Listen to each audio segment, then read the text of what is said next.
Alright, ladies and gentlemen, we are starting, excuse me, we are starting just a minute early. Misty is over here playing, and I figured you would want to enjoy watching her too. So we're going to give her a minute and let people hang out with us, but I wanted to share with you, she's over here playing on camera.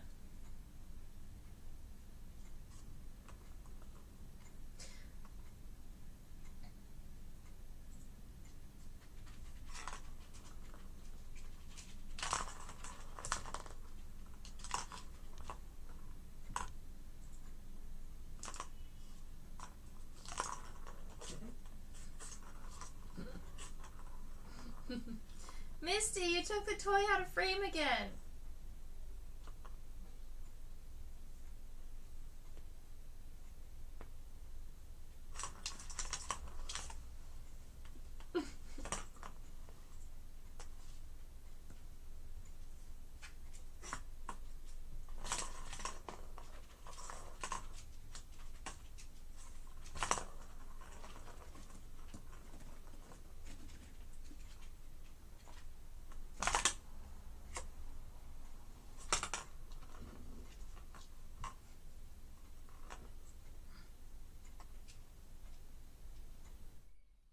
Alright, hi ladies and gentlemen, this is Trisha with Insectopia, and that was Misty playing with one of her favorite toys. I have videos of her playing with that toy from when she was a kitten, when she was small enough to fit in a Kleenex box, and that was absolutely wonderful. Now, you'll notice that you might also hear her playing in the background now. You notice we are recording in a different location. That's because I took all my recording stuff up here to my living room so that we can, play with cats in their natural environment.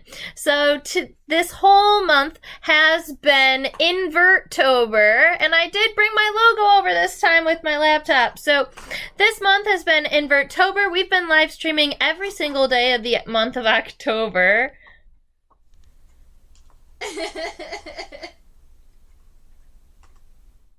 We've been live streaming every single day of the month of October, and we've been having a great time. We've been doing all of the invertebrate stuff. We've been sketching with ink. We've been talking about symbology and tarot cards. We did meet and greets with my tarantula and my scorpion, and then we met the chinchillas. But today, we're going to be meeting the cats. And so you're going to be meeting all three of the cats. You're going to be...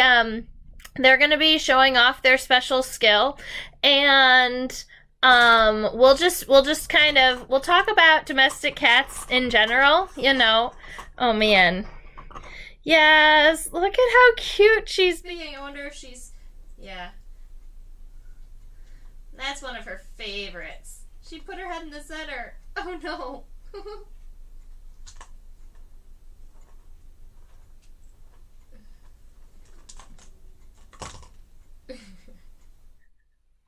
She's silly. But we're going to be having the other kitties come over here shortly, too. So I am so happy to have you all here, and you get to see my Halloween tree. How awesome is that? I actually decorate a tree for most holidays, and so this one's Halloween, and Thanksgiving will be coming up, and then Christmas, and this tree stays up all year round. So I thought it was kind of the perfect place to hang out here and begin our live stream. But now that we've kind of introduced ourselves, we're gonna go over to the floor and we're gonna play with the cats over there. Alrighty.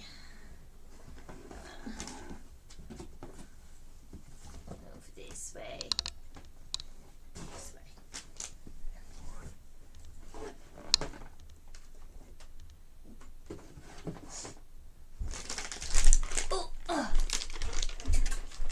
Girl. Yep. Hi.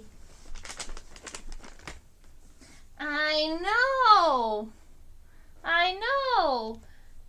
Give me one moment while I figure out my camera here.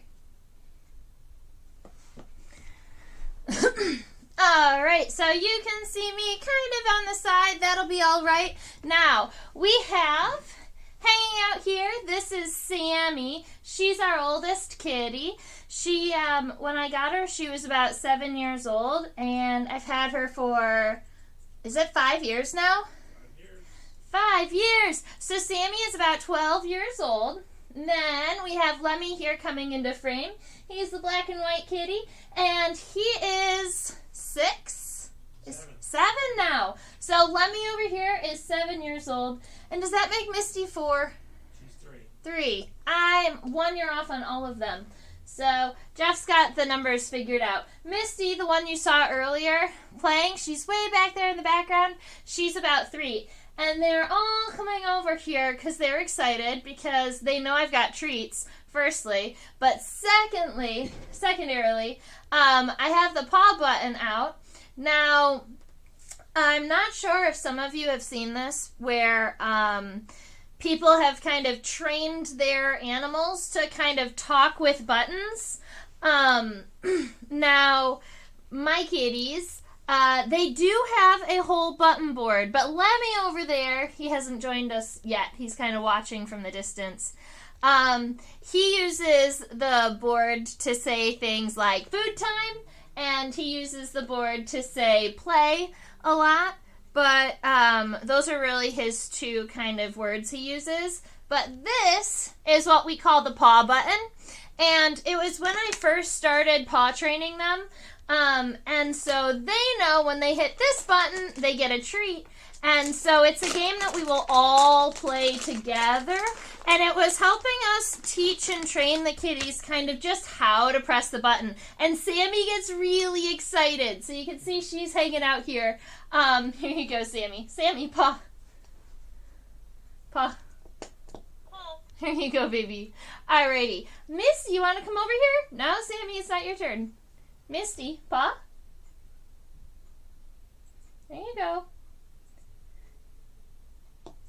Good girl. So Misty is a little bit lighter, and it's been taking her a little bit of extra time to figure out how. She knows that she has to put her paw on the button, but sometimes she has a little bit of a harder time kind of shifting her weight. Lemmy, you want to come down here? Yeah. Come on, buddy. It's your turn.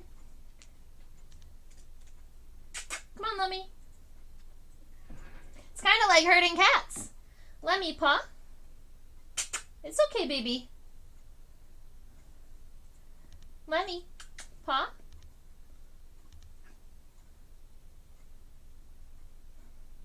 Lemmy, it's your turn, bud. Here. I'll get this out of the way. Come on.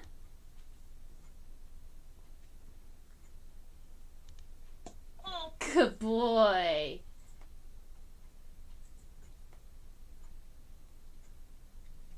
I love all your skulls. Thank you. I love both Halloween and Day of the Dead, so I'll kind of decorate for both. A lot of times, getting all 3 cats together in front of one camera. Yes, exactly. Sammie, right here. Sammie, paw. It's your turn, baby. Sammie, paw. So here's something else. Here's something else about the kitties. Sammie here originally lived with me, and Lemmy originally lived with Jeff, and then we moved in together. We had to introduce the cats. Now, Sammie, it's not going to be your turn. It's going to be Misty's turn, and she just walked away because you just scared her away, baby. You need to be patient. You need to be patient. All right, Lemmy. Lemmy, paw. And this is a way for me to get Sammie and Lemmy in the same area, kind of having fun together, because they still don't exactly love each other yet. And so we're trying to, you know, get them to enjoy each other's company a little bit more.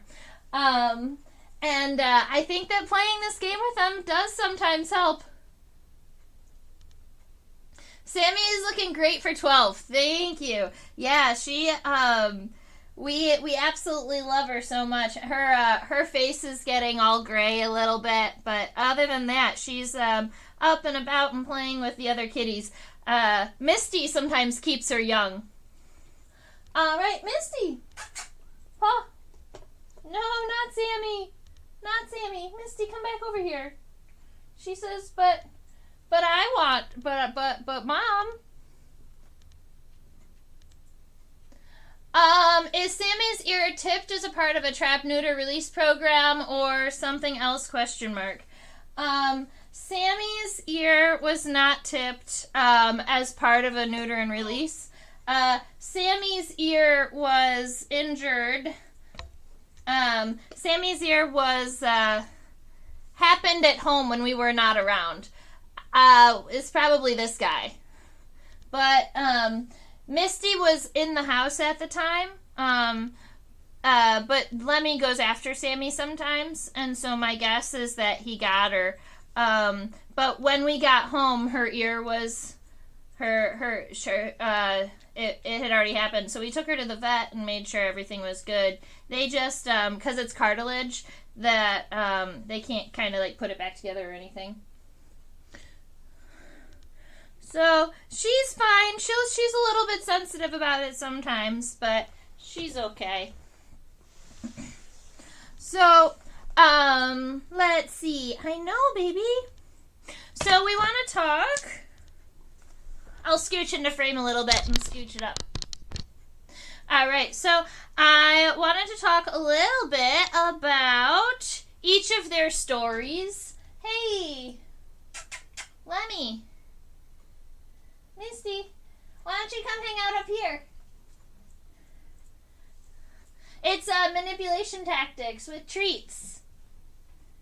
There we go. All right. So I wanted to tell you a couple of stories about all of the kitties. I guess I'll start with this one here, the eldest. This is Sammie, and she was one of my very first cats. I never had cats growing up. I always had dogs, and I didn't know I loved cats until I moved in with them. And so when I was moving down into the Philadelphia region for the job at the Philadelphia Insectarium, I found an apartment that was reasonably priced, and so I was all excited about it. And then the lady that I was going to be renting the house from mentioned that if I move in, that I have to live with her 3 cats because they're already living there and she can't find anywhere else to put them. And so the deal was that the rent was fairly cheap because I was moving in with 3 cats, and she would drop off food for them and litter for them. I just had to scoop their boxes and cuddle with them and make sure that they were loved. And so I moved in with 3 cats. So they lived first. And those 3 cats' names, Sammie is hanging out here, so we're just gonna, those 3 cats' names were, they were Fred and Ethel and Sammie here. Now, Fred and Ethel were actually older than Sammie when I moved in, and Ethel passed away within months of me moving into that house, and Fred was around for about an extra year, but then he passed away too. And so then it was just me and Sammie. And that's all right, huh, Sammie girl? She says, yeah. She says, I'm going to go and find those treats. You placed them somewhere different. So that's the story of kind of how I got Sammie. And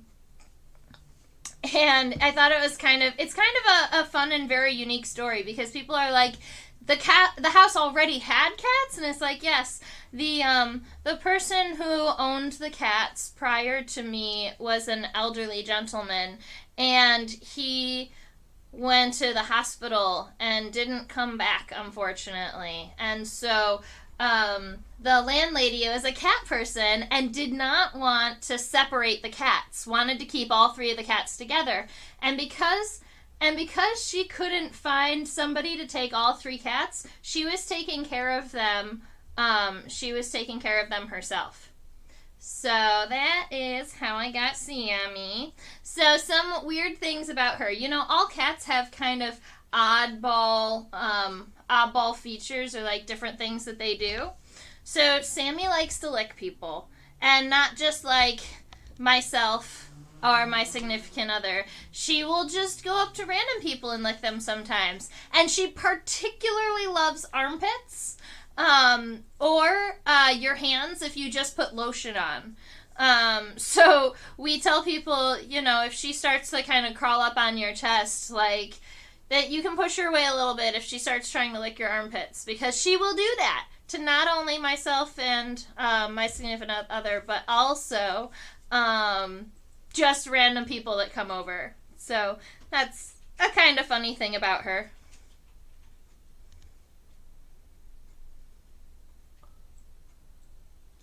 Sammie goes, I know you have more of those. Yes.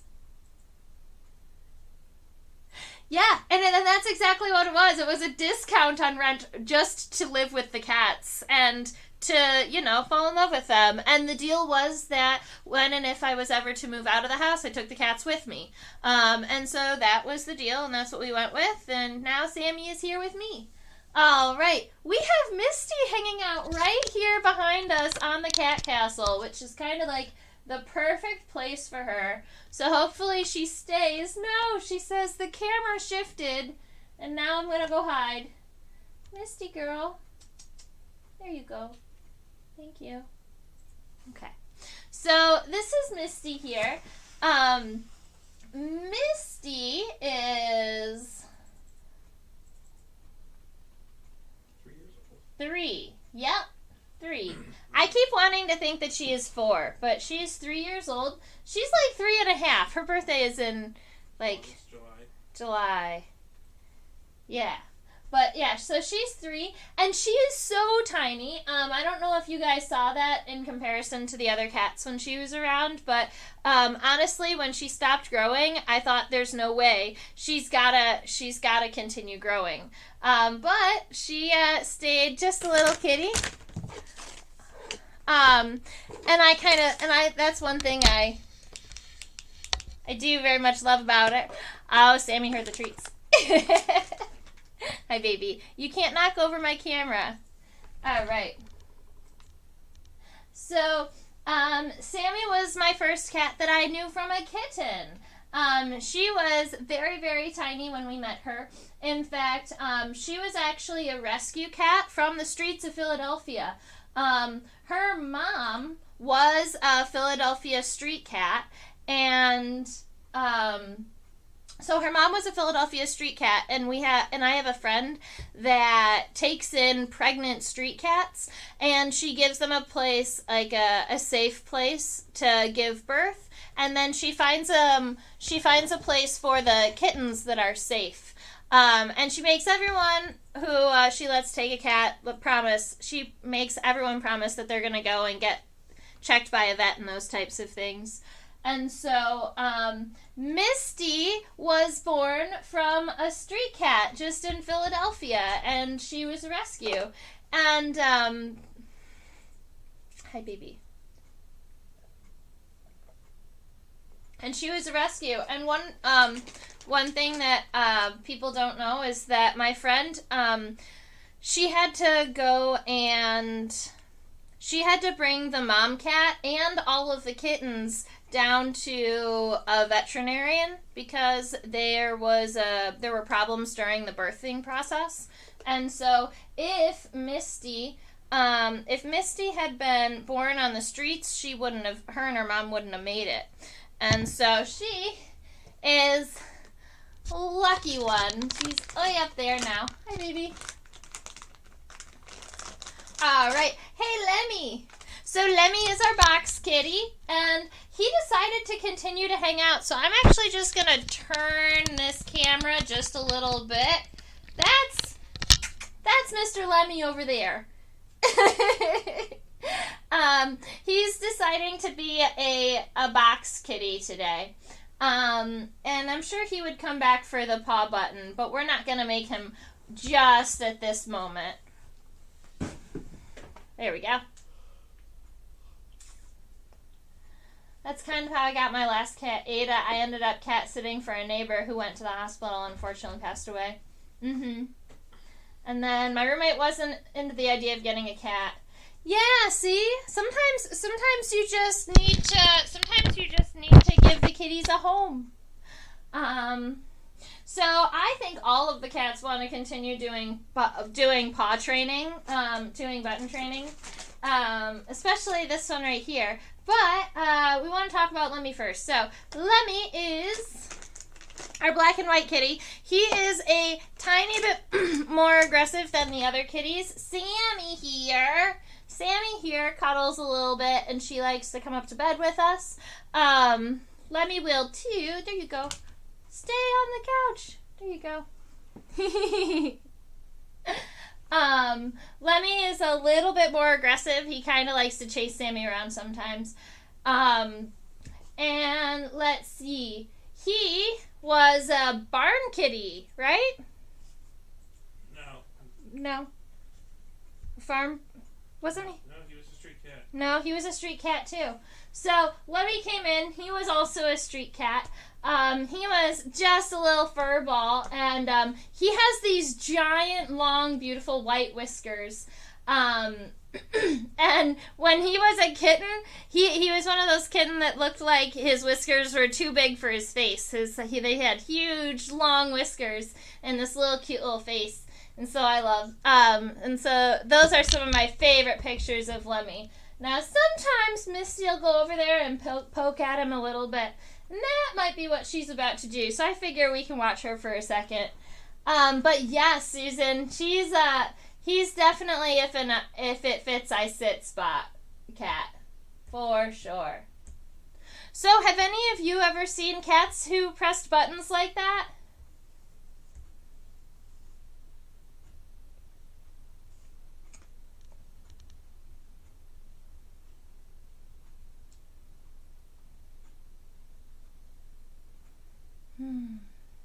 Alright, let's see.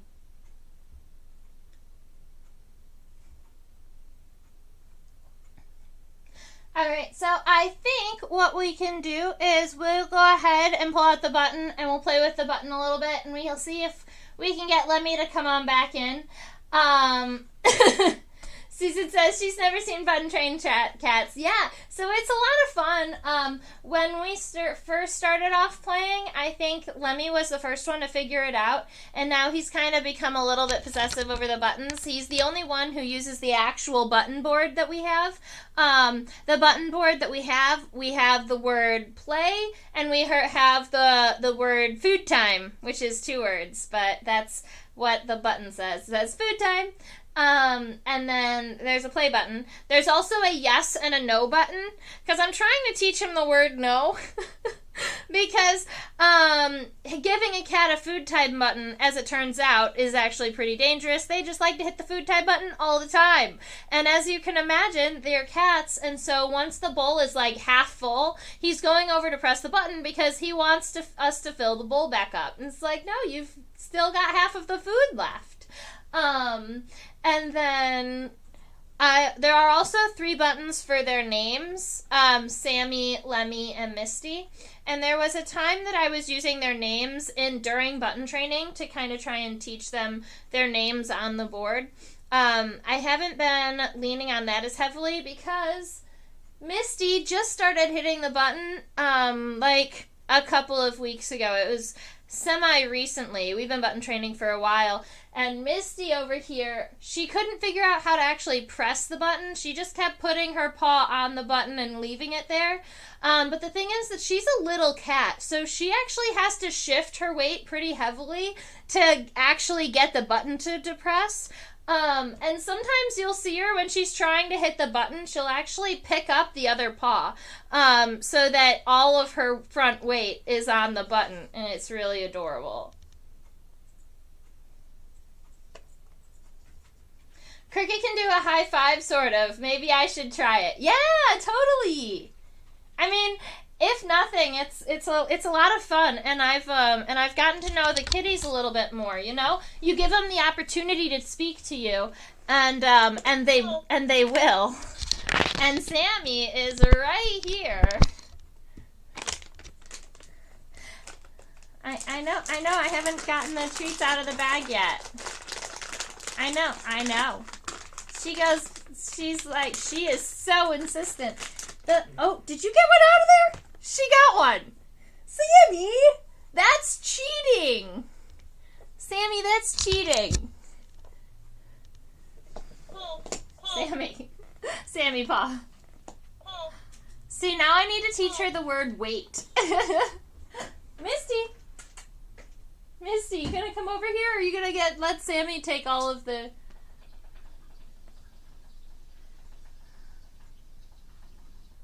Misty, come here. I'm gonna get her. Come here, baby. Come here. Here you go, Misty. Paw. Sammie, not you. Misty. Paw. Good girl. Lemmy wants to continue to be a box cat. He just stood up, turned around in a circle, and faced away from us. Sammie? And so I always laugh about how they press the button, because Misty is always so gentle and careful. Misty. Hey, baby. So Misty is always so gentle. You see how long she is? When Misty really straightens out her whole body and stretches long, she can go all the way across like a doorway. And it's kind of funny. Sammie paw? So Sammie, she gets so excited about the treats that she just kind of body slams the button with all of her weight. And she just gets so excited that she just needs to do it with both of her paws, and she just smacks at it until the button goes. Whereas Lemmy is much more like, he just uses one button. Yes, Sammie. Sammie, give me a minute. Sammie, wait. Sammie, wait. Pop. Good girl.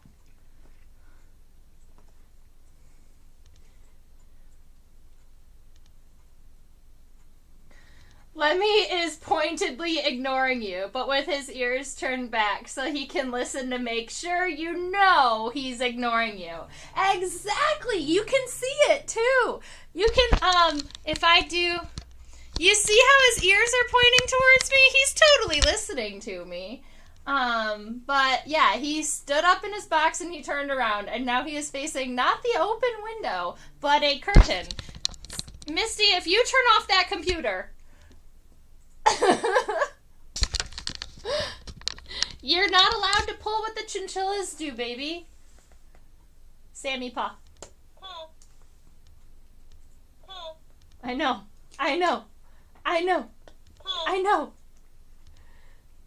Misty is exploring all of the new camera equipment in the room.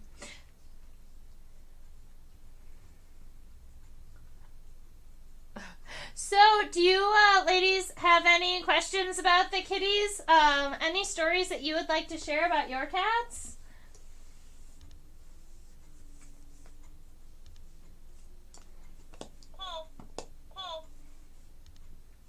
All right. You're good, Sammie. You don't need any more treats. You can just hang out with me.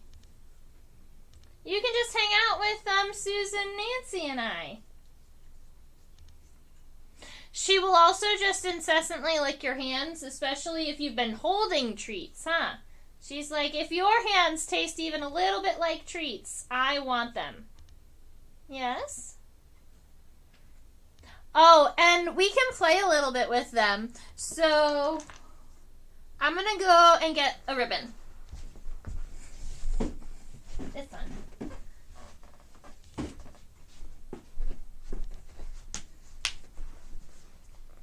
So Sammie is kind of funny because she doesn't play often. She's an older cat. But when she does get to playing, she uses her front claws, her front paws like claws, like scoops. And she tries to grab onto whatever she's playing with.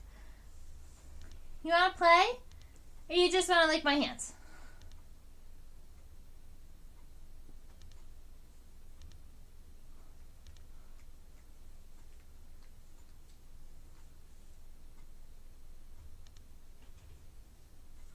Will you go on your rant about how cats should be indoors only. There are several outdoor cats in my neighborhood, and I worry for them and the birds. For sure, I can take that rant.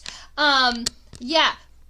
Cats are beautiful, wonderful creatures, and we love them, and they should always and forever be inside.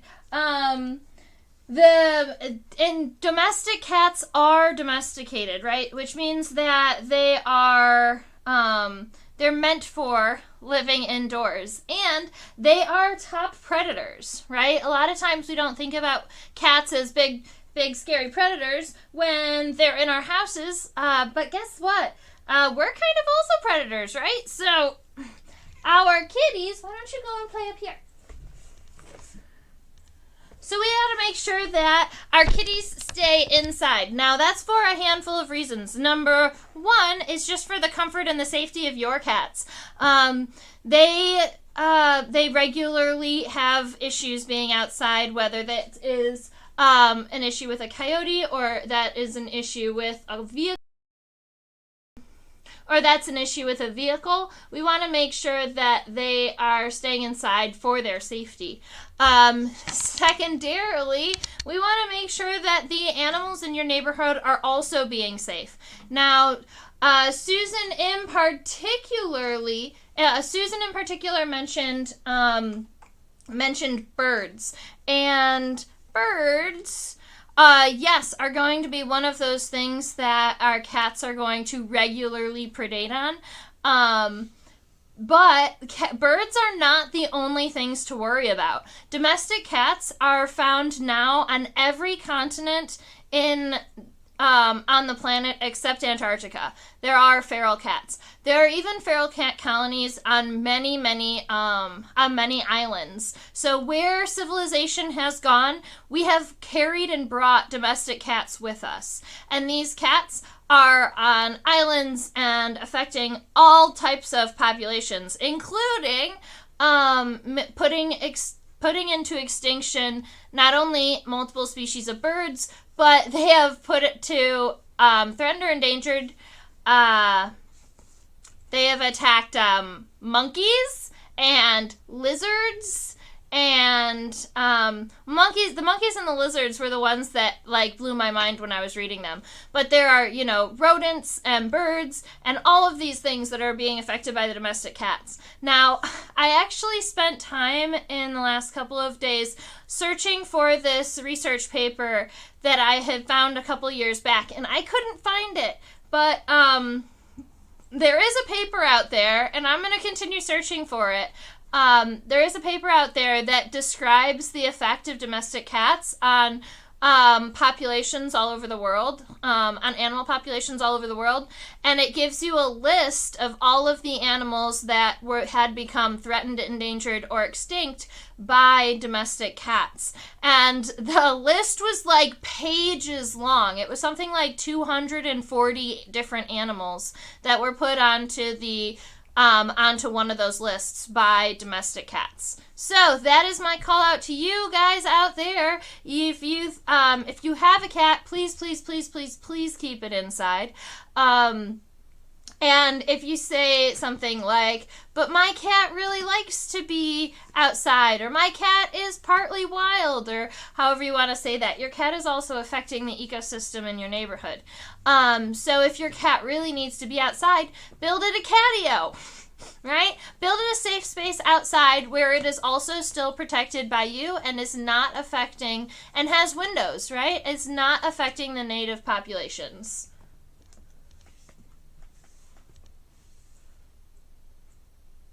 Milo and Murray roll over every time I walk by, and if I don't pet them, they will find a higher place to roll over so I don't have to bend. Oh, that's so funny. I love that. So they're actually coming up to your level to meet you and to get pets. What sort of toys do they each like? Yeah, they can actually get monkeys. I was surprised by that too when I was reading about it. But if you think cats are climbing up in the trees, they can climb, and so do the monkeys. And you think about a cat inside, and then kind of imagine one of those cats, what they would be like if they grew up living in a jungle. Like, those are domestic cats that are living in the jungle and eating parrots and monkeys, you know, crazy stuff. I'm not sure about parrots, but definitely birds. We don't want our cats to be bored all day, cooped up inside, but the solution is to give them lots of enrichment indoors and maybe house training, harness training outside. That is a very good point. Actually, Sammie has been outside a couple of times in a harness, and I can't say that she loves it just yet, but she definitely does walk, and she prefers the harness to going in the crate. So our veterinarian is just around the corner, and they are now they let me take Sammie in a harness over there rather than putting her in the crate, because last time she went in the crate, she scared herself so much that she ended up cutting her nose on the edge of the crate because she was trying to dig out so hard. So she really, really doesn't like to be confined like that, and giving her a harness gives her a little bit of freedom. Now, admittedly, she's a cat and she doesn't always want to walk forward or the direction that we're actually supposed to be going. So sometimes I'll put her on a harness and just carry her. But she purrs the whole time, you know. She's excited and she just enjoys being with me. Now, I will admit, when we are walking on the way home, she's always more excited to go in the direction of home than she is to go away from home. So it's quite funny. It's like you can almost tell when her ears and her nose perk up that she knows she's close to home or close to smells she's used to. And she gets walking faster to the door. So yes, cats can be outside if they're harness trained and you want to go ahead and walk them. But just be careful with what they're interacting with, and be sure that you're ready to pick up after them just like you would pick up after a dog. All right. What sort of toys do they each like? Great question.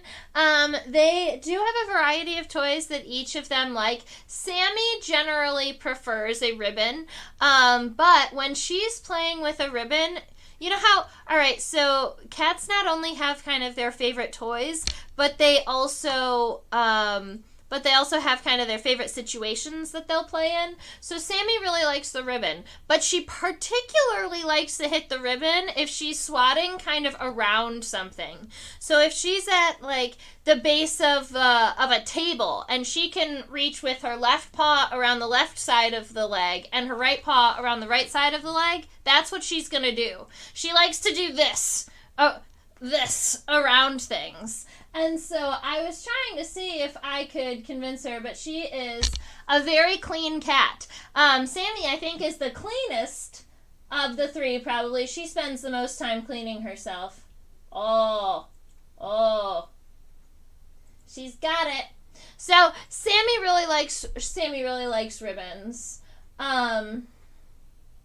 Give it back. Oh, got it. Sammie will also kind of play wrestle with Misty the kitten. And that's fun to watch them play. And as long as they are both she opens her mouth when she plays too. Aw. I know. So when they're both in their right minds, they are super cute and fun to watch play. But if either of them have had any little bit of catnip recently, the play gets too aggressive too quickly for me. So I separate them, because I think that when they're on catnip, they're a little bit more angry at each other. Oh, so they might go at it just a little bit there. Let's see. I know. Misty, did you want to play with the ribbon? Is that why you came over here? So, Misty here does enjoy playing with the ribbon, especially this one. In fact, she will find this ribbon wherever it is in the house, and she will pick it up and she'll carry it around. And this isn't a small toy. It's a fairly long handle, and the ribbon is also pretty long. She just grabs it somewhere in the middle with her mouth, and she carries it around the house. And not only just around the house, she will carry it up and down the stairs.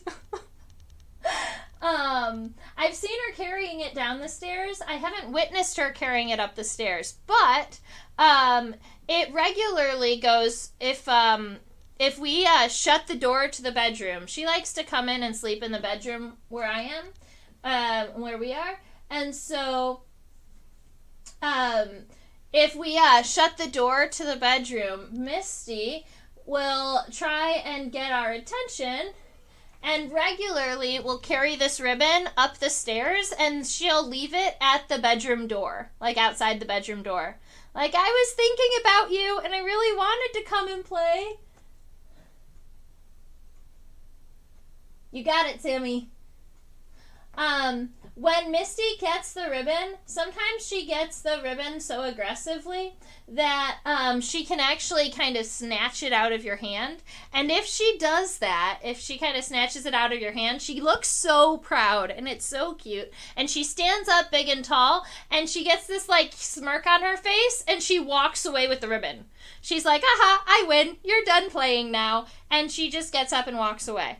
So Misty really likes the ribbon, but Misty has other toys that she likes. Sammie, it's really just the ribbon, and maybe we have a ball with a little bell in it that she'll play with every now and again, but that is really not regular. It's just whenever she has, like, big zoomies, she'll chase this ball around.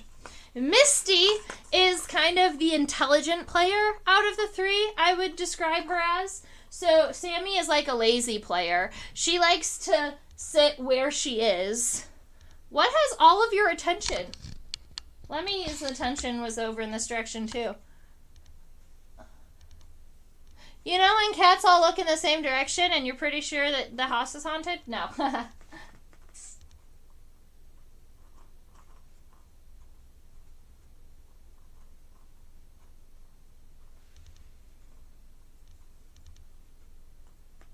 Oh, Cricket doesn't like being in harness held or no.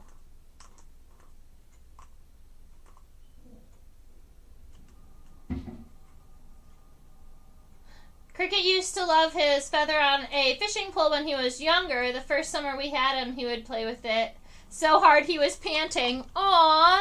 And that's this toy when Misty was little. This is the toy she played with until exhaustion. She would just run around it in circles, and she would hit it, and she would put it in her paws, and she smacks at it through the top and through the sides.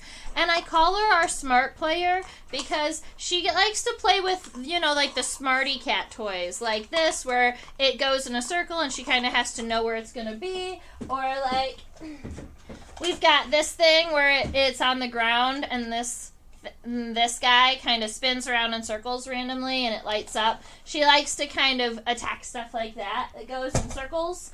But she, Misty, is famous for if you open like a glass bottle, like a beer cap, or a pop cap, like a glass Coke.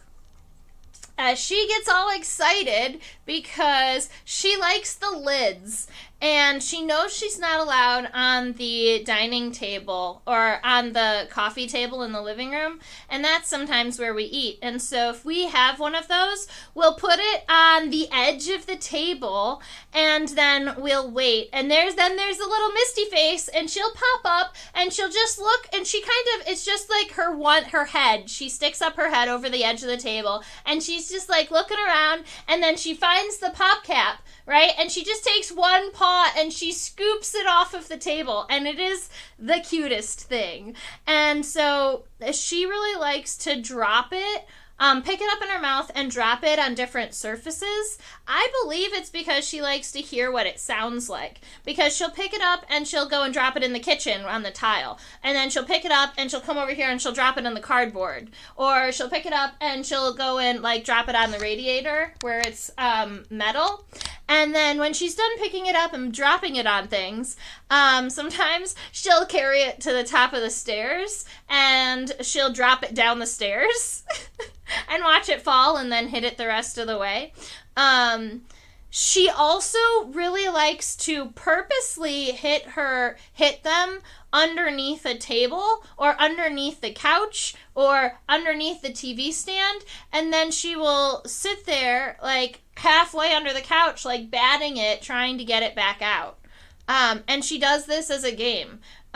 When she used to have a little table in her room when she was a kitten, she would knock things into it, and then, she would attack it from all 4 angles, so she could kind of guess where it was going to be based on how hard she hit it. I don't know. She is a pretty smart cat, and I just loved watching her kind of, like, work out those riddles.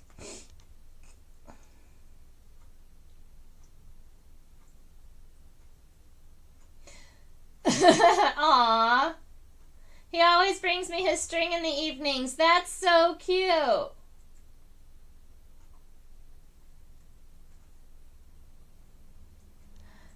So, that's Misty. She's a scientist cat. Exactly. She runs her own little cat experiments. She's like, what would happen if? And then she does it, and then she learns, and then she does it again because she can't help herself. So those are Sammie's favorite things to play with. Misty's favorite things to play with are pop caps, this ribbon she carries around, and anything that spins in a circle that she can chase. And then there is Lemmy. And Lemmy's play style is hunter. So he likes to run and chase things. He has a particular love for chasing lasers. We actually don't have a laser here in the house right now because I think our battery just ran out. But yes, Lemmy loves to chase lasers. And admittedly, he enjoyed chasing lasers a little bit more before Misty was in the house. Now that Misty is here and she plays with the laser too, sometimes when he's chasing the laser, he gets mad at her because he was playing and she gets in the way.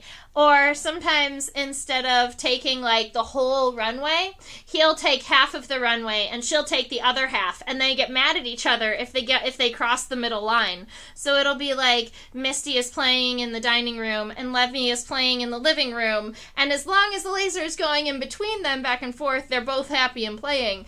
But if one of them gets too excited and crosses the line, then it's like, nah, cats. And they'll collide. But they're still playing. Misty and Lemmy like to chase each other around in the mornings and the evenings too. So especially when it's getting close to food time and they're all excited about food, they'll get the zoomies, and Lemmy and Misty will chase each other around. Alright, so if we're talking about Lemmy's favorite toys, he has a couple of them. I would say the laser, back when the laser had batteries, was definitely a great toy for him. He has a toy that we call his girlfriend. And it's a toy that he's had since he was an itty bitty cat. It's an animal on a stick. But it's so old that I don't remember. It might be a mouse on a stick. But he picks it up in his mouth, especially when he doesn't think that anybody is around. And he picks it up in his mouth and he cries to it. Meow, meow, meow. And it's really kind of sad and kind of cute all at the same time. Because, he'll just pick it up in his mouth and he'll walk around and he looks a little bit sad and he cries.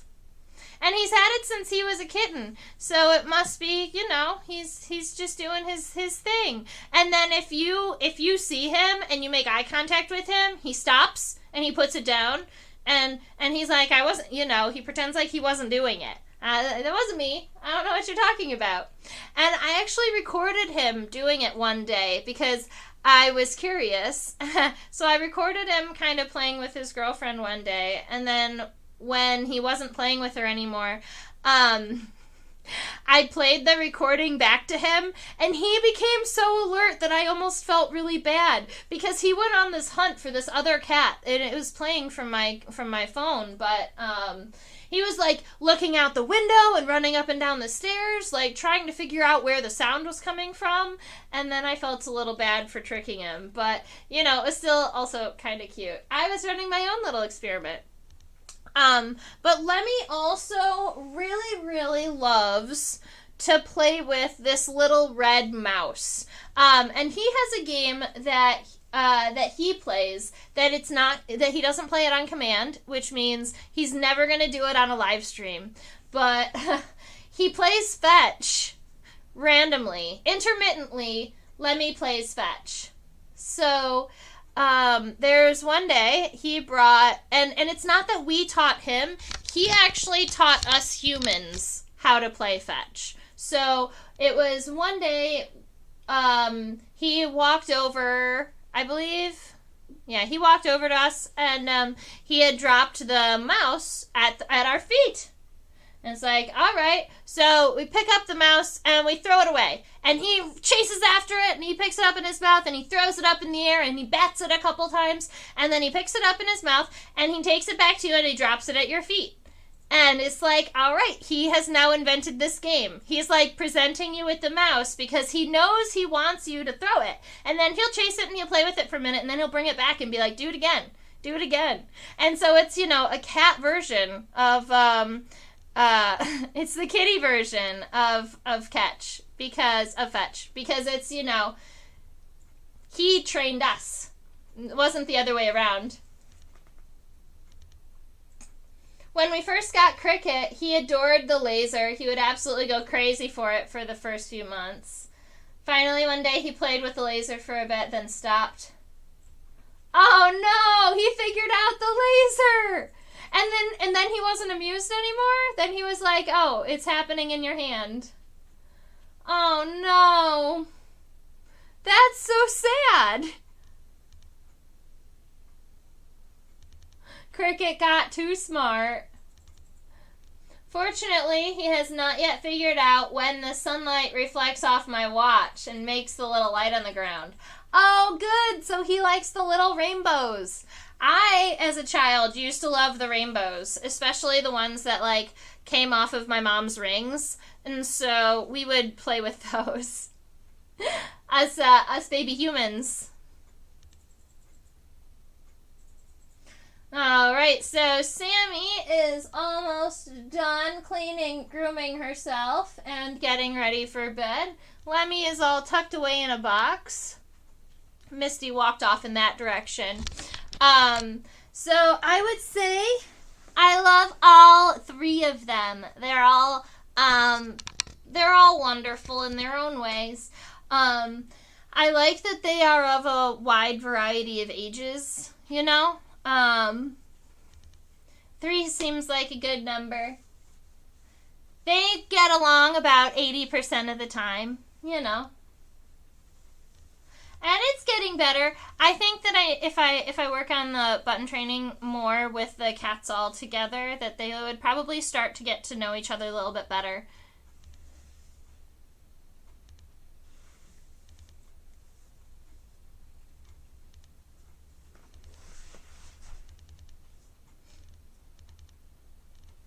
Alright, so that was, let me see, I think I covered all of the cat things.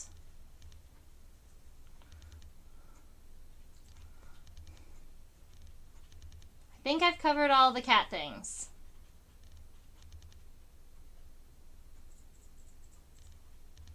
Luckily, I have a Christmas tree up. Not a Christmas tree. Luckily, I have a holiday tree up year round. And I don't have any issues with the cats climbing up in the tree. And there are 3 of them. So I think overall I'm pretty lucky to have 3 cats that will generally leave my things alone, and they'll leave things so that they stay safe. For instance, the cats have not really messed with the Christmas tree, the ornaments much. I did, when I was putting up the tree for Halloween, I took down all the ornaments, and I noticed that somebody chewed on a couple of the bulbs.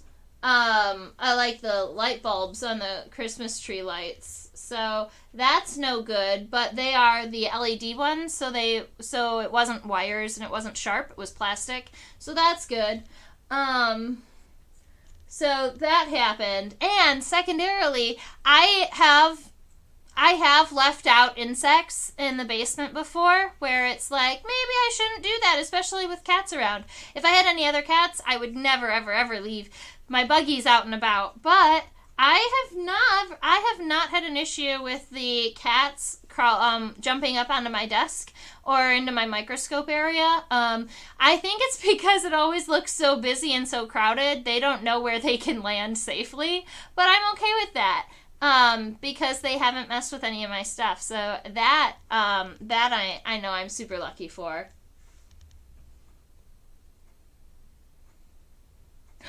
Oh, I can tell you the story about Sammie. Of course I can. So this is a funny story about see, Nancy knows it because I've actually told her this story in the past. Sammie, my goodness. Sammie grew up with Fred and Ethel. And Fred and Ethel were like her cats, you know. Ethel, when I knew her, she was obsessed with water. And there was this one time where I was bathing, and it was this like clawfoot tub. So she was walking on the edge of the tub like she did sometimes. It always made me nervous, but she's a cat. I figure she's sure-footed. But there was one time where Ethel actually slipped and she fell into the bathtub with me. And so it's like me, I'm all soaked, and I'm like throwing a wet cat out of the bathtub, and now said cat is running around the house getting everything else wet. But she was just obsessed with water. There was one day that I had left the sink basin plugged. I had left the sink basin stopped. But that's all right. You know, I was going to work. The water wasn't on. Everything was all right. When I got home, the kitchen was flooded because Ethel figured out how to turn on the sink. And there wasn't the emergency flow on these old sinks. And so it just flooded the kitchen and leaked down into my, leaked down into the first floor apartment, which is where my landlord lived. So that was good. So that's Ethel. Fred was a black cat, very similar to Lemmy, but Fred was heavier. He was a heavy black cat. And the Sammie story is coming up, but I want to introduce you to Fred and Ethel first. So Fred was a black cat, very similar to Lemmy, except that he was a lot heavier set. Fred absolutely loved ice cubes in his water dish. It was something that his dad did for him, and you know, I would take an ice cube out of the tray every day and drop it in the water dish, and he'd get all excited, and he'd play with and drink and lick at the ice cube and stuff. So that was, you know, it was cute and fun and different. Sammie didn't really get that. So I generally don't give her ice cubes because she never got really excited about them. The other funny thing Fred used to do is he was obsessed with receipts. So he would find any little like receipt or coupon that was cut in the house, and he would pick it up in his mouth, and he would go and he would put it in the water bowl. He would jump up onto the tables. If I left a receipt on the windowsill, he would find it, and it would end up in the water bowl. And I never figured out why.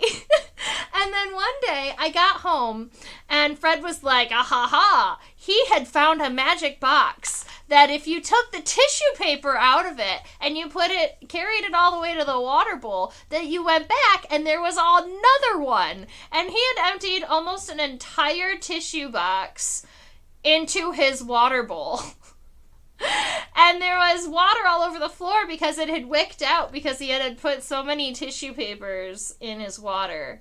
So that was Fred and Ethel. And Fred and Ethel, well, Fred especially really, really loved to be groomed by Sammie. Sammie would just sit there and lick him all day long. In fact, I have a video of her licking his forehead and he's sleeping and his eye is halfway opening and she's just has a grip on his head and is licking his forehead. It's so cute.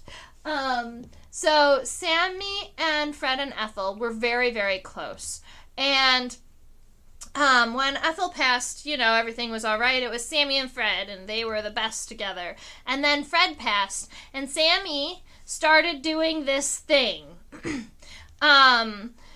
She would, when I would go and give her food, she would meow at me really, really loud in the kitchen. And I figured, it was just her saying, yay, thank you for food, But it only started after Fred had passed.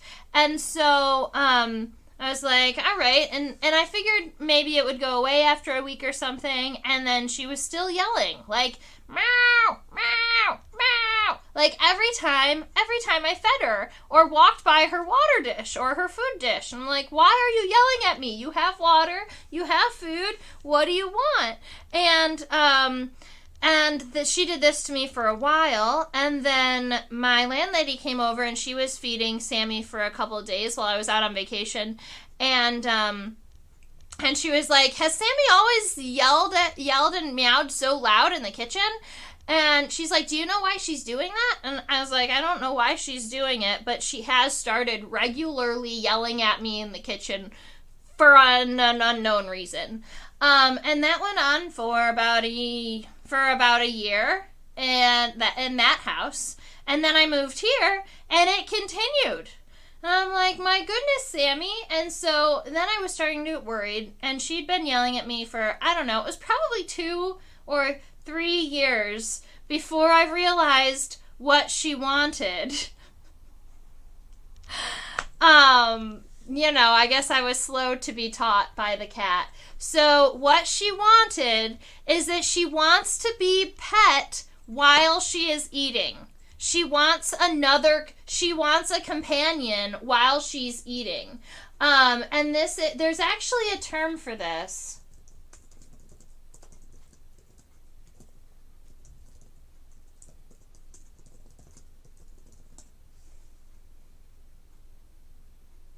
Oh, it's called affection eating. And it's cats who eat better when they have human company. And so Sammie, she pretty much refuses. She doesn't eat unless you are sitting right there with her and you're petting her. And so the first time I realized this, I had been like, Sammie, what are you doing? Why are you still yelling at me?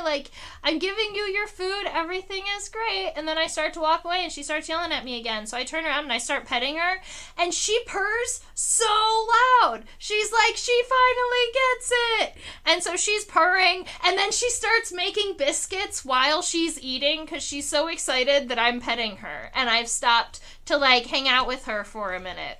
And so Sammie up there is an affection eater. She needs somebody to hang out with her while she eats. Whereas Lemmy and Misty, they'll just kind of go when they want and go when they need. And sometimes I'll be sitting in the basement and doing my own computer work, and Sammie will come down and she'll stare at me. She'll just sit and she'll stare at me. It's like, Sammie, what do you want? And if I stand up, she runs about 5 feet away and then she turns around to look at me to make sure that I'm still following her. And she'll do that all the way up the stairs to right next to her food bowl. She'll walk 5 feet, she'll turn around, make sure I'm still following her. And then she'll walk and she makes sure that I follow her. And if I don't, she turns around and she yells at me. So, yeah, that's Sammie. She can get me from anywhere in the house to go and sit with her while she eats. And she really likes when my significant other also pets her while she eats.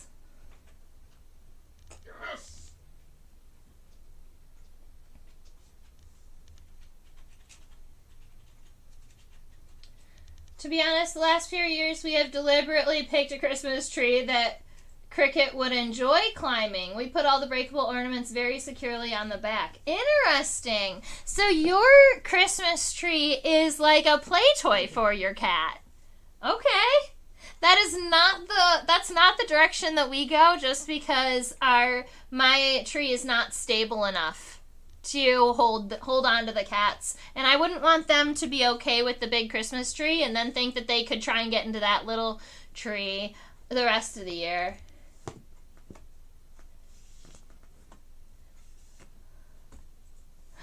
Ethel seems a lot like her namesake. Aw, Sammie.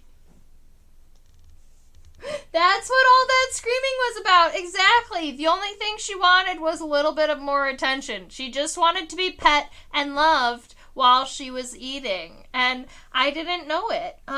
Because she didn't need that when Fred and Ethel were around. But once Fred passed, she didn't have, her herd anymore. So she adopted me. And I really thought that, Misty or Lemmy, one of the other two cats around, could kind of satiate that need, but it really hasn't, She will come and eat with them, but she much prefers human companionship.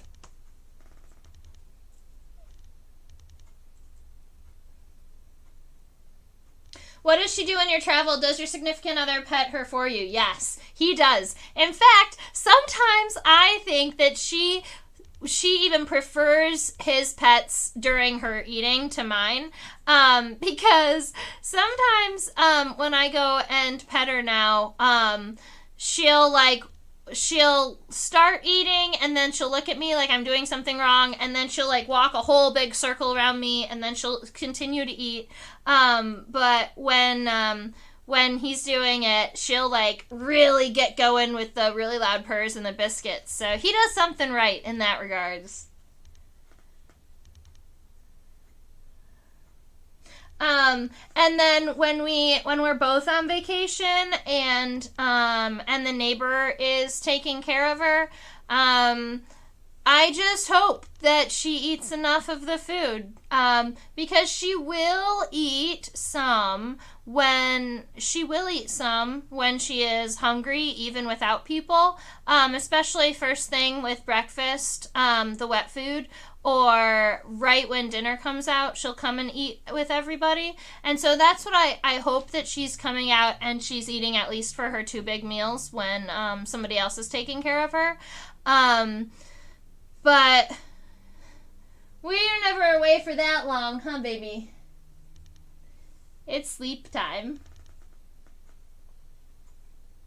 Cricket is very inquisitive and smart, and he will find a way into something if we try to block him. So we just minimize the damage and learn to laugh at it. See, that's a good way it's a good way to exist with cats, because, sometimes they are just the way that they are. And we love Lemmy even for, we say he loves, but he bites. So he's just the one that likes to, he likes to wrestle a little bit more. He likes to play a little bit rougher than everybody else, which is, why I think that Sammie got a little bit of a boo-boo, but, he's also getting better too. So Lemmy is just Lemmy. Oh, I have a really cute Misty story that I can tell you. So, I didn't know that this could be a thing, and it actually kind of scared me. So, Misty was a kitten. She was less than a year old, and she was just newly down into the living room area, because for the first couple weeks to a month or a month and a half or something like that, she was in a separate room upstairs when she was a little itty bitty kitten, so that we could introduce her to the cats in the correct way, and when she was also on big cat food, so that we didn't have to feed them separately. So we had them separated. we had him separated for a little bit, and then we got to bring him back. Now, Misty here, hi baby. She said, I heard you saying my name. Come here so I can hold you. Come here so I can hold you. Hi, baby. So, Misty here. Oh, she says, not today, Mom. So, many cats don't like to be held upside down, and she squirmed away because I guess she's feeling a little bit more excitable today. But a lot of times she'll sit like that with me because she likes being scratched right here.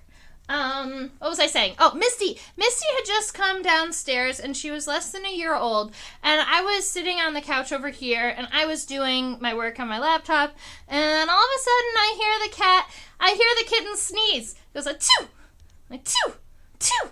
And then I'm like, she's, one sneeze is like, okay, the cat sneezed. But then it's like, it was sneeze after sneeze after sneeze, and then it wasn't stopping, and I was like, what? And I looked down at Misty, and she was laying on the ground, and her claw, she got it stuck in her nose.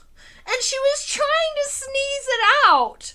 So she was like, "Choo, choo, choo, choo." And so and she was, pulling at her nose, and I was all worried because I'm like, my poor kitten, she has her claw stuck up in her nose, and I was afraid to, like, hurt her by trying to help her get it out.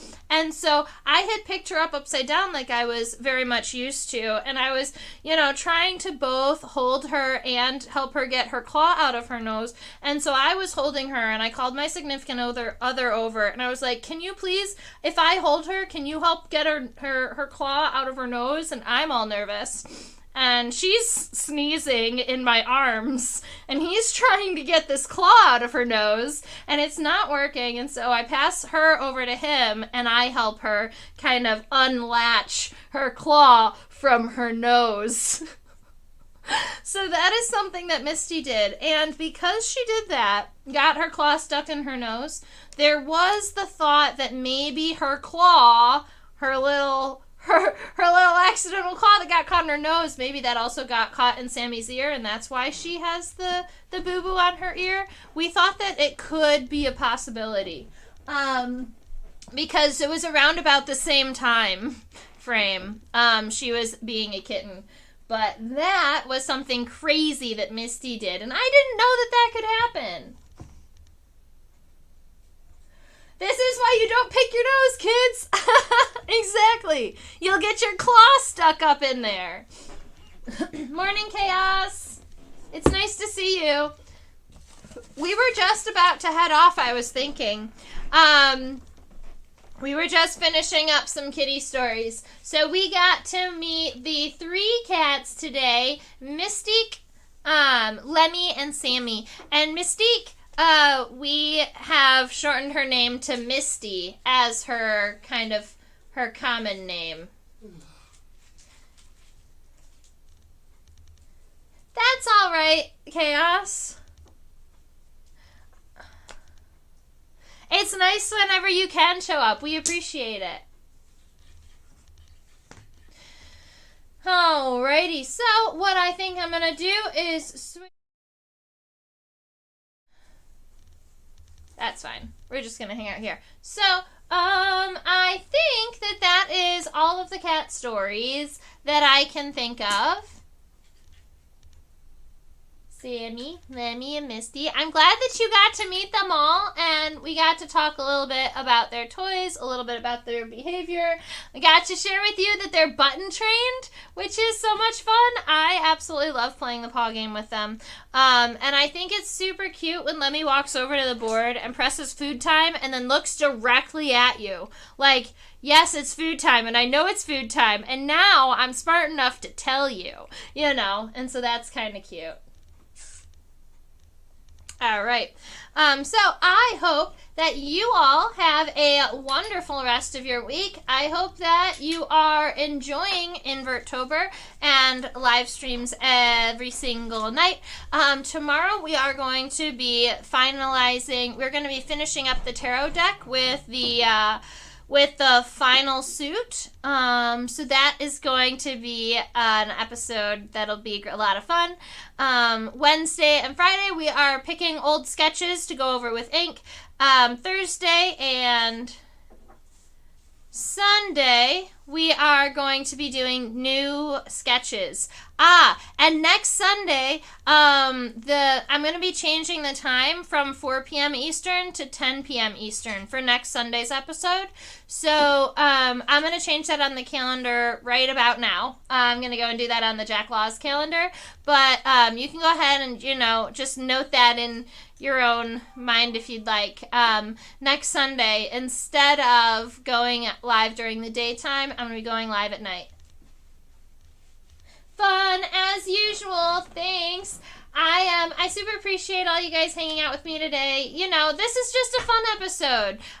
We've been live streaming for 23 days in a row, so I figure we should definitely be switching things up. Now, a week from today, we are going to be doing a collection. A view of essentially my entire collection. We're going to be going over all the boxes. I forget what we call that. Anyway, like a collection overview. We're going to be going over and looking at all the different insects in my collection, and we can talk about them, and I can answer questions, and we can talk about where I went, and how old the specimens are, and that type of fun stuff. And then you'll have an idea as to what specimens I have, so that when we're doing microscopy stuff, you can be like, oh, I know which one I want to do, because you can come back and check out that episode or whatever. So that could be fun. Yes, and I was on the Fox 29 a whole bunch of times, bringing good luck to the Phillies, and now they won the NLCS, and they are going to the World Series, so we are all very much excited about that, and Fox actually just called me again today, and they said to keep my ear open, because they might be asking me back at some point this week, so I will let you all know when I get that done, and I should be posting those videos on this YouTube shortly. I should be able to get those videos posted onto YouTube shortly for you guys to watch. What sport do the Phillies play again? That's the baseball sport.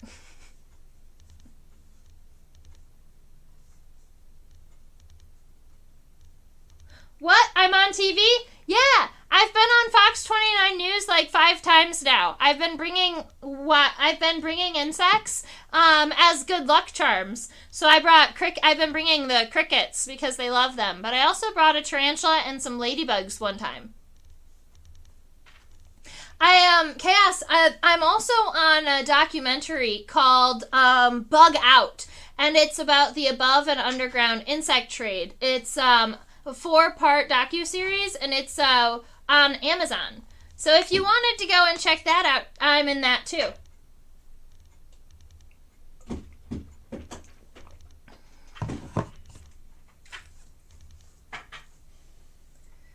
Yeah, I've been really enjoying it, for sure.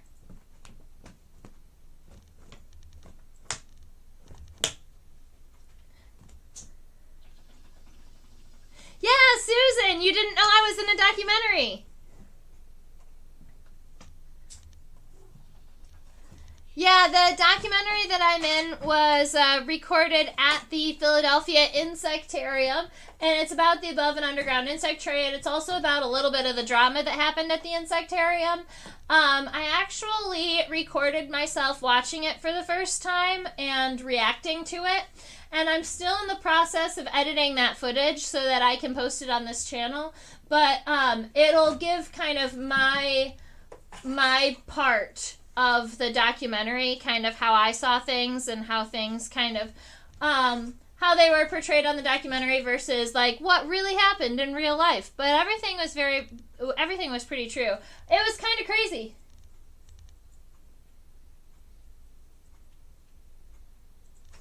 Yeah, this is my green screen cup, ladies and gentlemen. It is not, I didn't turn the green screen feature on, so you can see it.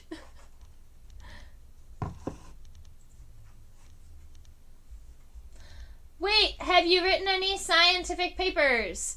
I have not published myself any scientific papers. I have been a part of writing scientific papers, but I don't think any of them were ever published. I was writing and finalizing a paper on the blueberry gall wasp as a part of Rufus Isaac's lab, and I was going to have my name on that paper, but I don't think it was ever published. I was actually, which is kind of funny, somebody put my name on a published, somebody published my name without telling me. One of my professors, as part of one of our projects, we made a website to talk about entomophagous nematodes. So insect nematodes that affected insects and insect behavior, and we made a whole website about it and how to kind of teach yourself about nematodes. It was supposed to be a website where you could go and you could take little you could read about one of the nematodes and you could take a little quiz at the end and you go through a curriculum kind of thing that we built into the website, which was a cool project to work on during the semester. But then the professor went and published it, published a little paper about it in a research journal and didn't tell any of us about it. And he put all of our names on the paper, appreciated, because we all did the work, but he didn't tell us he was going to do it. And so it was a couple years later when I looked up my name that I found my name associated with that paper, and I just kind of laughed about it. So kind of yes, I have my name on a published paper, but it wasn't on purpose.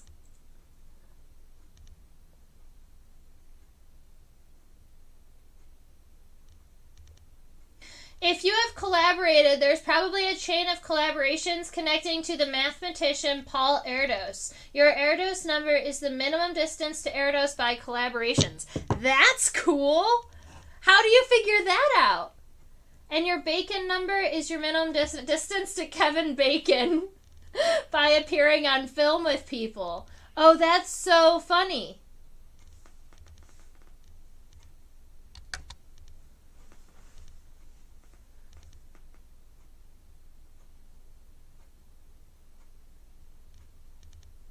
Very few people are awesome enough to have an Erdos Bacon number, have published papers, and been in a movie. Oh, that's really cool. Thank you for sharing that. Maybe I'll have to look it up and see about it. I wonder, because Professor Bird is the professor of nematology that had published my name. So I wonder what his number would be, because my Erdos number would be one larger than his.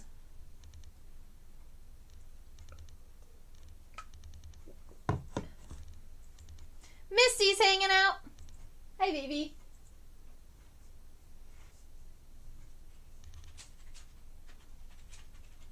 Yeah, so if you want, you can always go and check those out. They're fun viewing for sure.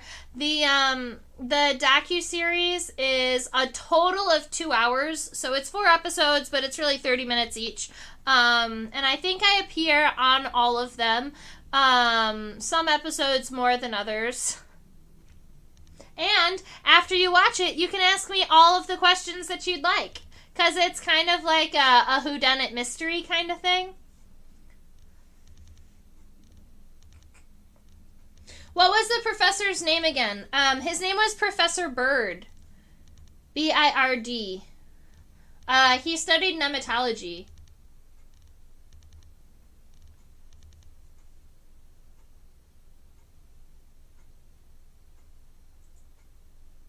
During my engineering days, before I dropped, I was involved with research who didn't bother to put our names.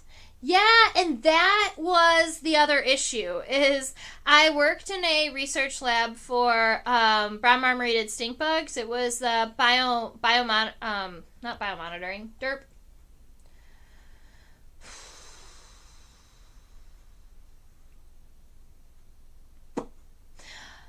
Biological control. So we were working on biological control of the brown marmorated stink bug.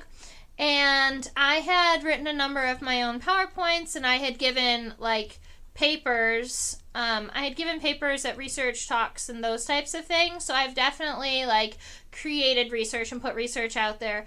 But through that professor, he said, even though I was doing all of the research and collecting all of the data and crunching all of the stats, even if he asked me to write the paper, my name would still not be on the paper because I did not write up the standard operating procedures and didn't have an agreement with him that my name would be on the papers.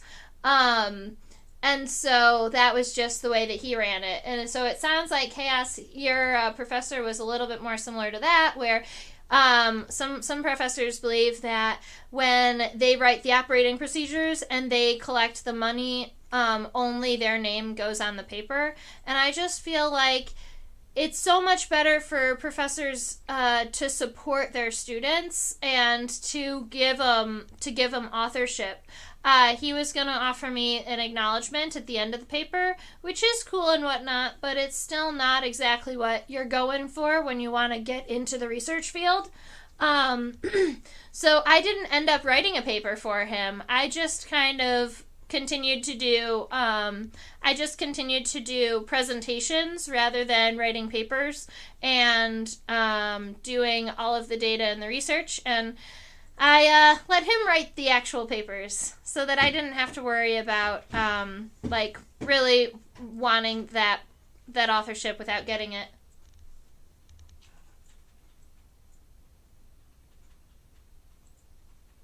Really? Professor Bird didn't go into ornithology? That's hilarious. Nope. Professor Bird liked the worms. But I mean, he is the early bird.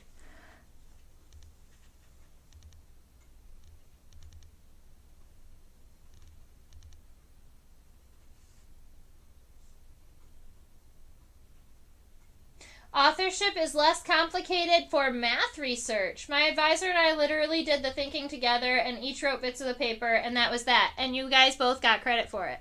Very cool. Yeah, with science, it can be a little bit tricky, especially when you're not only working with your own lab, but it's a collaboration between labs, because at that point, if you're working with 3 or 4 different labs and multiple of them are government facilities, really the only people who are getting authorship are the people who run each of the labs, because there are so many people on the team that you would have like 30 authors if you included everyone who worked on it. And so that's the argument, and I see that. But I feel like there should be a collaboration paper that has all of the head guys, and that each one of the labs can kind of put off offshoots of papers. I have so much data and so many really wonderful scaled to scale pictures of every life stage of stink bugs, and they're never going to be published because you need the permission I would need the permission from the lab to publish them, and they never took the time to do it.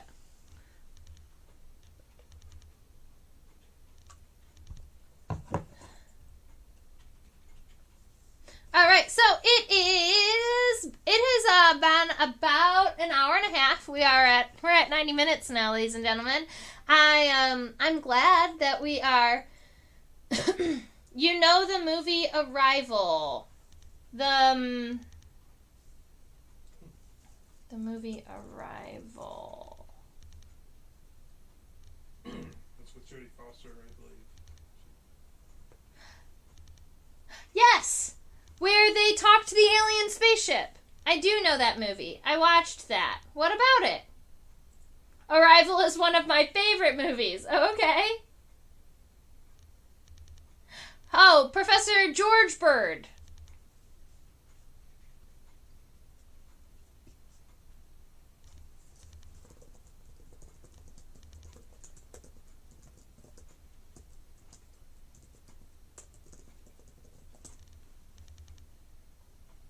Yeah, Professor George Bird from Canner. The College of Agriculture and Natural Resources. There he is. So one of my favorite things that Professor Bird ever told me, I was looking at a nematode underneath a microscope, and keep in mind, these nematodes that we were pulling out of the water, we were pulling them out onto little dissecting probes, and the worm was actually so small on the little tip of your dissecting probe that you couldn't even see it. And then we were slide mounting it. So what you do is you take the little worm and you like put it over a flame like 2 or 3 times, and that kills the worm and kind of cooks it a little bit so you can see it better. And then you put it on the slide mount, and then you have to look at it through a slide to identify it. And you use things like its mouth part and the types of stomach it has and all types of craziness to identify these down. Now, there's all different types of nematodes, and the class was super interesting, but we were trying to see some type of pore on the side of the nematode's body, and you had to kind of focus up and then focus down and kind of see it kind of shift through the body so that you could, I don't know, it was kind of crazy. Like, it was really hard. I never really got a handle on that one. So you had to kind of see this pore by shifting the microscope focus a little bit. And so I raised my hand and I was like, Professor Bird, I cannot find this thing that we're looking for. Can you point it out to me? And so he goes under my microscope and he is playing around with it. And he goes, all right, so I have it focused to where you should be able to see it. And I was like, okay. And he goes, and if you can't see it, he says, if you imagine it, you'll see it. And that's what he says. If you imagine it's there, you will see it. And then he describes kind of like where it is. And it's this hint is faint of a little bit of a glow. And he's like, that's it. That's the thing you're looking for. And I was like, and so sometimes when I'm playing with my microscope and I'm having a really hard time finding something, in the back of my head will go, if you imagine it, it'll just be there. That's Professor Bird.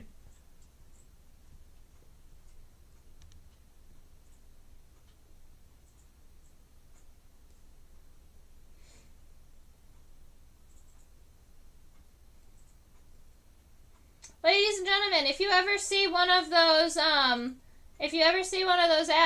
you can go ahead and just report it for explicit content. We can get it out of there faster, I think.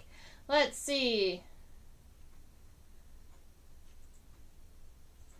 Yes, I do know the movie Arrival, but I'm not sure where you were going with that.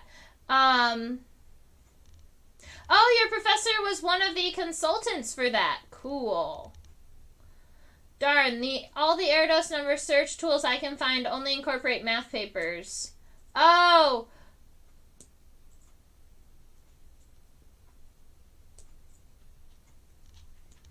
Well, we'll see. I might play with it and see if I can find it. Perfect. All right, now it's been over 90 minutes, and we are going to sign off today. We have gotten to talk all about the cats, and then we got into talking about authorship and a little bit about movies and numbers. I've had a good time tonight. I hope that you all have also. This one was, a little bit more informal. We didn't really learn too much, but we did get to hang out. We got to meet the cats. We got to be in a different location. And, I feel like that's another thing that Invertober is about, is, switching it up a little bit. Live streaming every day and trying to make it new and interesting. So this has been a lot of fun.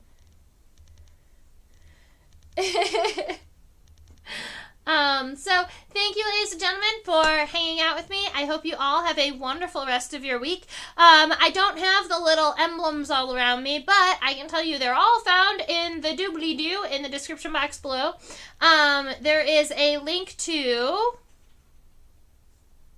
There is a link to my OutSchool page where you can, if you follow the link that's actually down there, you receive $20 towards your first handful of classes with me.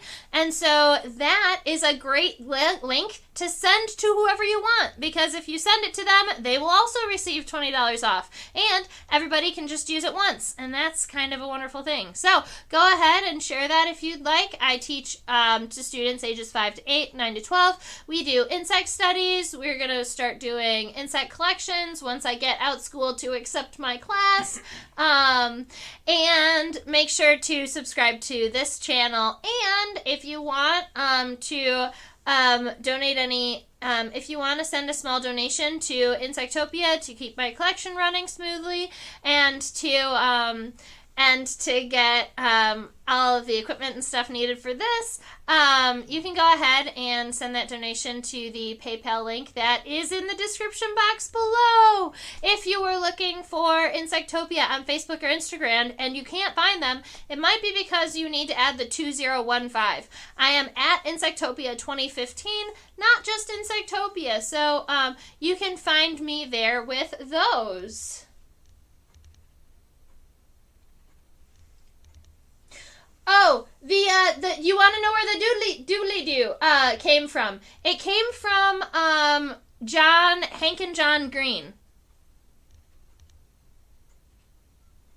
I wonder where that started and how many YouTubers in which communities and subjects use that. So the doodly-doo was started by John Green. And John and Hank Green are brothers who used to send 3-minute videos back and forth to one another through YouTube just to stay communicative with each other when they were off to college. But then they became famous because people started watching their videos, and they're funny, and they are super educational, and they're a great time, and maybe one day I will meet them and work with them, because they sometimes do support small YouTube channels. I wanted to get a little bit bigger before I reached out to them and like, hey, I teach bugs, support me a little bit. But they do all types of wonderful things, and that's where it came from.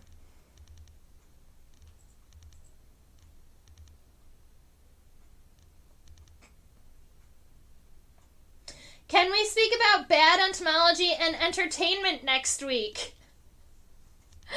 Yeah, if you want chaos the next time you are around, we can talk about entomology and entertainment. Like bad bug movies. We can totally talk about bad bug movies, especially in October because it's Halloween, and all of the best, worst insect horror movies or insect movies are like really bad horror movies with insects in them. So we can totally talk about that. It doesn't have to be all the way to next week because we are live streaming every night. So Chaos, next time you're around, we can chat about that for sure.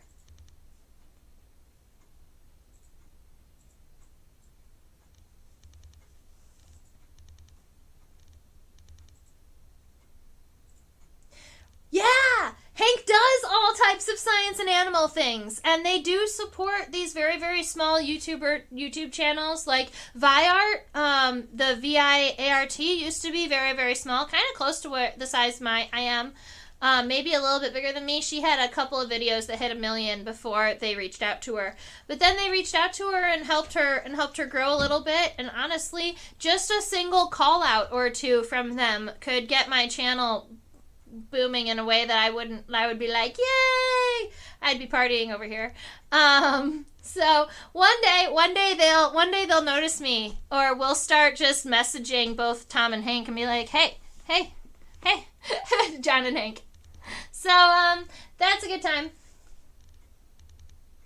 All right, so have a lovely night. I hope you all have a great day / night, depending on where you are in the world, and I look forward to seeing everybody tomorrow to discuss our last set of tarot cards. Stay buggy!